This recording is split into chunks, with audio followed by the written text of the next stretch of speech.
The role of neoconservatism in the Ukraine conflict.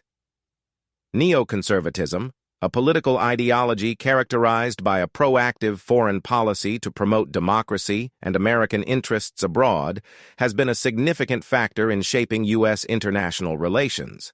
The ongoing conflict in Ukraine, which escalated dramatically in 2014, has often been linked to neoconservative policies, though the connection is complex and multifaceted. Origins of neoconservatism. Neoconservatism emerged from the disillusionment of liberal intellectuals in the 1960s and 1970s, who advocated for a more aggressive stance against Soviet communism.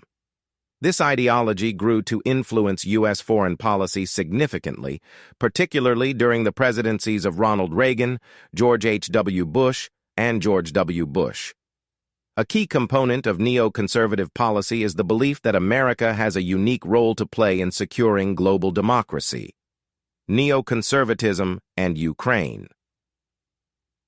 The situation in Ukraine can be traced back to a series of intertwined historical, political, and economic factors, with the influence of neoconservative policy being one of them. The expansion of NATO and the European Union into Eastern Europe was supported by many neoconservatives who believed that expanding democracy would stabilize the region and reduce Russian influence. Former U.S. National Security Advisor John Bolton, a noted neoconservative, articulated this viewpoint when he stated, "The spread of democracy and respect for human rights is in the American interest in Ukraine. We will continue to support Ukraine against Russian aggression."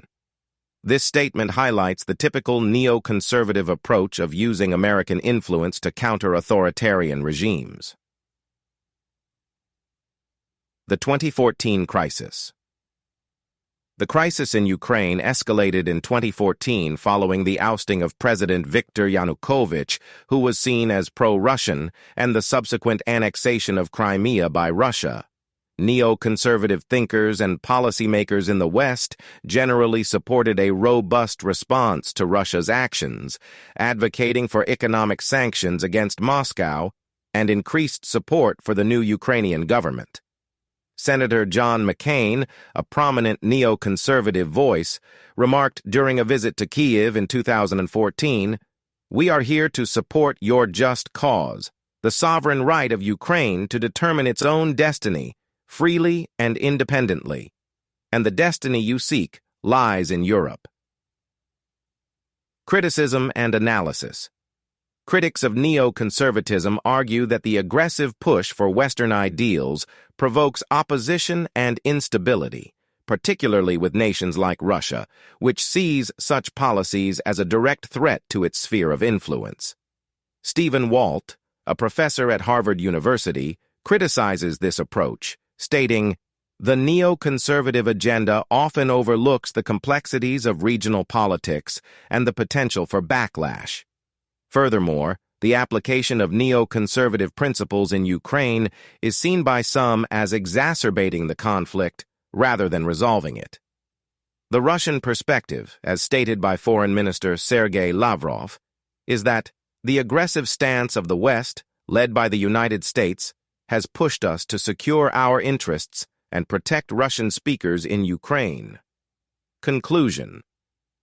While neoconservatism undoubtedly shaped part of the U.S. response to the Ukrainian crisis, it is essential to view the conflict through a broader lens that considers all regional stakeholders and historical grievances. As the situation in Ukraine continues to evolve, the debate over the role of neoconservatism in shaping global affairs remains a pivotal point of discussion in understanding international relations and peace efforts.